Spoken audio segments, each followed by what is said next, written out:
that team. You feel me? They got a bunch of college stuff going on around there, but Oklahoma City is the move professionally.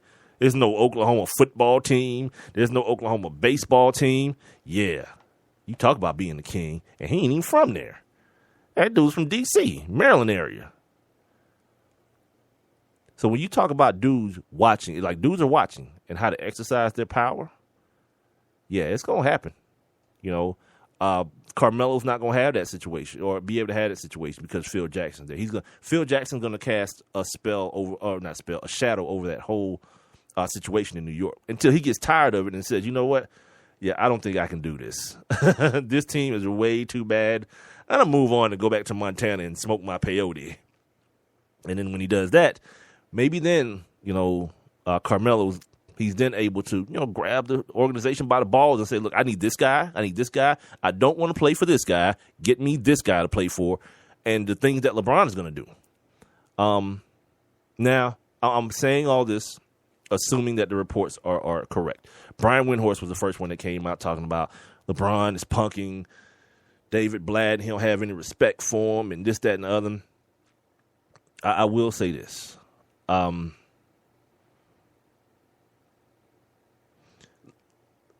has the power to out this fire. If all these things are true, or are untrue, I should say, because people, let me pull this article real quick, this ESPN article, so I can tell you guys who said it. But people are talking about doing sideline reporting for like radio and being close to the action and seeing LeBron. The way it was described is silently chastise David Blatt when he draws up a bad play or a play that LeBron doesn't agree with, not necessarily a bad play. We all remember the Chicago game the playoff game where LeBron hit the game winner, and after the game, many people feel like this was calculated, that he told everyone when he didn't have to, when he's asked that generic question that game-winning shot hitters are asked, tell us about what happened on that last play. And he said, well, the first play that was drawn up was some bull. And I said, nope, scrap that one. Give me the ball and everyone else move. And everyone kind of laughed at it. And David Blatt at that point became, if he wasn't already, a joke. He became a joke. The fact that LeBron tried to soften it after the fact, saying like, nah, it's just like Peyton Manning. You know, when Peyton Manning goes to the line of scrimmage and he changes the play, no one cares. Yeah, but Peyton Manning doesn't go into the press conference after the game telling people how he scrapped the play. That doesn't happen. Now, we all know, but even before that, the gaffe where Tyronn Lue had to go basically pull David Blatt off of the sideline while he was trying to call a timeout, which would have lost him that game. And by the way, changed the entire complexion of the NBA playoffs. And I know my Hawks fans don't want to hear that. You know what I mean? Chances that I don't know, you think the chances would have been better facing a Bulls team than a LeBron-led Cleveland team? I don't know. But for what it's worth, that was the point where David Blatt kind of became, like, people were kind of looking at this dude like, all right, now we know what's happening. Yeah, LeBron runs this team. People were starting to talk about LeBron was actually the coach and all these kind of things like that. Like I said, LeBron has the ability, the power, the influence to douse that. Just end it. Like, no, he's my coach. I respect what he says. I've been in the league long enough to be able to have that kind of impact. Same, if you want to give the Peyton Manning comparison, that's fair. To be able to give my input. I'm actually in the game. I know what the flow of the game feels like, how everything is going within the game. Yeah, I should be able to voice my opinion.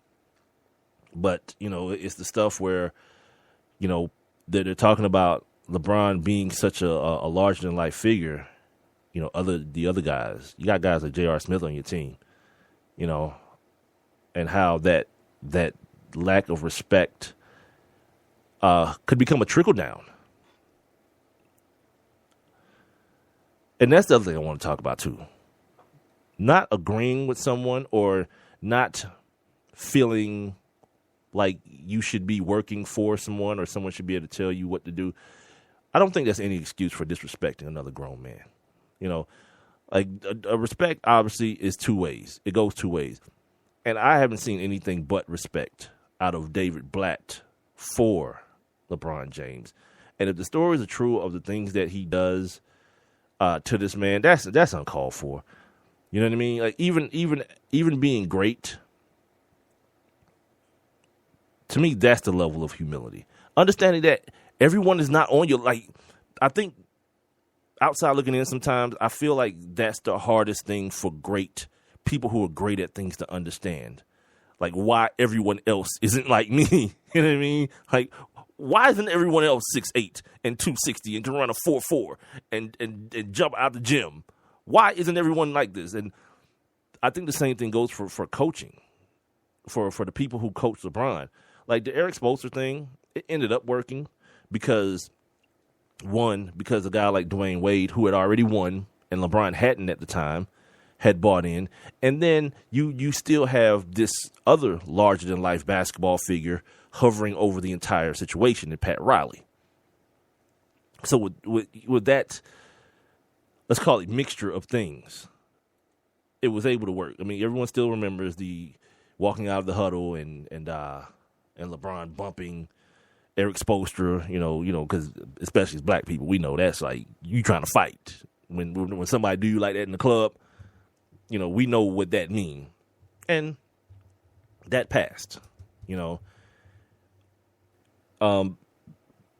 Here's the other thing, that if you're LeBron, you got to do this. I can't remember who said it. I think it was Windhorst again who said this, talking about the reason that David Blatt will come back as the Cleveland coach, because that's the way LeBron wants. He wants a dude that he can run over and dictate to what happens on the basketball court.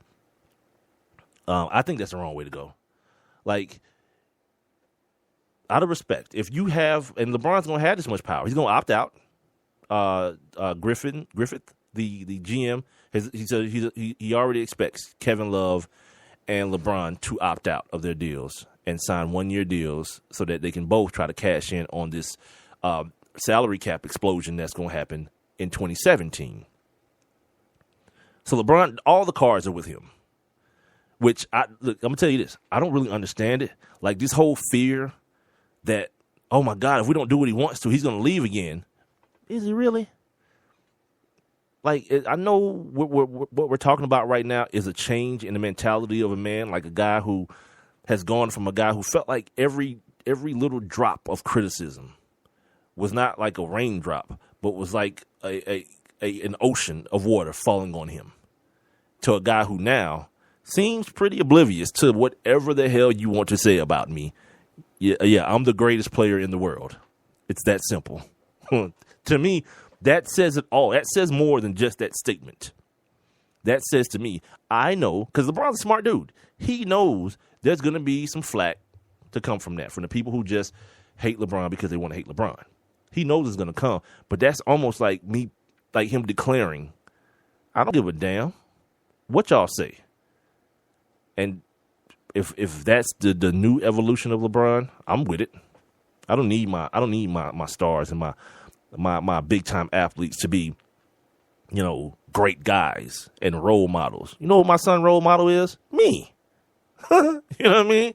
Yeah. If your son or daughter, whoever, cries when, I don't know, said wide receiver goes to jail, you're a bad parent. Terrible. Because now what you've done is you've allowed your shorty to believe that some other human being is perfect and can do no wrong. And then when they do, there's this level of disappointment. Yeah, I'm good. But what I was getting to when I talk about LeBron's power is he's got to go to Dan Gilbert and say, look, man, cut this cat loose. Either bump Tyronn Lue up, bring me Tom Thibodeau, you know, bring me whoever, Mark Jackson, whoever LeBron wants. I have no problem with that.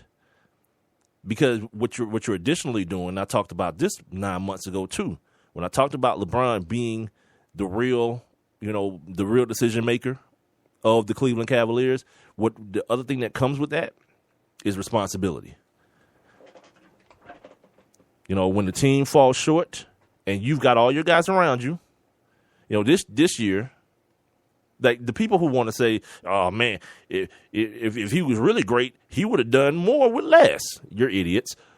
So this year's a wash without Kyrie, because we all saw the playoffs. Kyrie, from the first game Kyrie ever played in the playoffs, it was like, what? This is a regular basketball game, and I'm that dude. And he played that way to the very last game he played in the playoffs. Mark Cooper seems to be a proponent of the Tyronn Lue situation. So apparently, well, I'm not going to say apparently. I don't want to put words in your mouth. Maybe it's time for David Blatt to move on, but LeBron has to make the decision. Like, David Blatt ain't going to walk away. Okay, he got to take a little bit of abuse. This is his first NBA gig. This ain't Coach Budenholzer, dude who, sat and worked and studied and learned, or Steve Kerr, a guy who worked in the front office beforehand, before calling games. He played for these guys for we talked about it yesterday, Lute Olson and Popovich and Phil Jackson. This is a guy who coached in Israel and did work, did work overseas. Smart guy, I guess, went to Princeton. Was it Princeton? One of those Ivy League schools. But this is his first gig. This is his first NFL gig. And for your first NFL gig, it's like, yeah, go coach that guy. Go coach him. Or not. Well, I keep saying NFL. Football season can't get here fast enough. NBA gig. And plus, I'm looking at it on TVs, commercials on television. Your first NBA gig, where you thought you were coming in here to, help Kyrie along in his maturation, help justify the pick of the Bennett kid from UNLV, the first overall pick 2 years ago, and then help develop a young Andrew Wiggins. And my, did things change? You got a dude who was hungry to win, coming from Minnesota, and Kevin Love. You had LeBron, who, in his own way, made promises to a city that we're going to change things around here. You had a dude in Kyrie Irving who never experienced that, but played at an all-star level, was the NBA All-Star Game MVP 2 years ago. Everything changed in almost the blink of an eye. Then you got dudes who were bottom feeders in Iman Shumpert and J.R. Smith coming into the fold. Yeah, everything changed for this dude. David Blatt, I mean. And if you ask me, he handled himself like a pro. You know what I mean? He may have been a little, a little steely at some of the press conferences, kind of, off-putting or at the press conferences. But for the most part, I think the man handled himself like a pro. Now, am I saying that David Blatt's a good coach? We talked about it yesterday. Hard to tell. It's hard to tell, man. With everything I just mentioned to you about LeBron scrapping plays and Tyronn Lue, keeping him from calling timeouts and those type of things, it's difficult to actually assess what he is as a coach. The fact that he didn't have a full squad, like, it's easier for us to tell. It's easier for us to say, Steve Kerr, he's going to have a nice career as a coach. Now, there's a possibility that, everything, every year from here on could just be a failure because, look, you started out at the top. Your first year, you win a championship and get 67 wins. That's tough. That's tough to maintain. Like, your bar is so high now. Like, where does Steve Kerr go from here? But he's got talent. He talked about it today during the parade. He kind of, like, Steve Kerr's a smart ass, which I can appreciate. And he talked about, he talked about how all he had to do was come in 9 months and teach Steph and Klay how to shoot three. He had to teach Draymond how to be a leader and a rebounder and an emotional person. He says he had to teach Andre Iguodala how to do everything, rebound, play defense on LeBron James. And in 9 months, he did it. And he was saying it tongue in cheek because he's basically admitting that, my job was just not to F this thing up. Help them get better, but definitely make sure they didn't get worse. It's Sports Kings Live. I'm Big Mike, holding it down. Rob Calloway out, getting hammered drunk for his birthday, which is tomorrow. If you guys want to wish him a happy birthday, you guys hit him up on his Twitter account,